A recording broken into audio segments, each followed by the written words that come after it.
ہم کریں گے ہر مظلوم کی حمایت۔ السلام علیکم، میں ہوں حرین فاطمہ اور آپ دیکھ رہے ہیں حمایتی نیوز HD چینل۔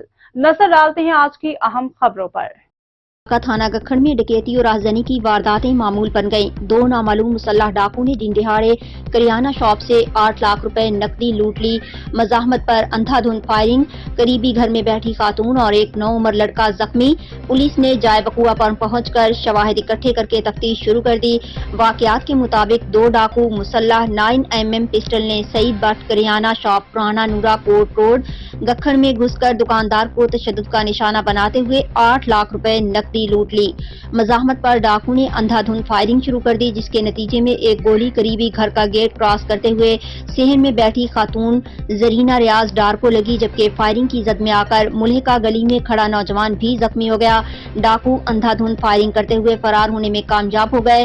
پولیس تھانہ گکھڑ نے شواہد اکٹھے کر کے کارروائی شروع کر دی۔ مزید خبروں اور اپڈیٹس کے لیے دیکھتے رہیں حمایتی نیوز HD چینل۔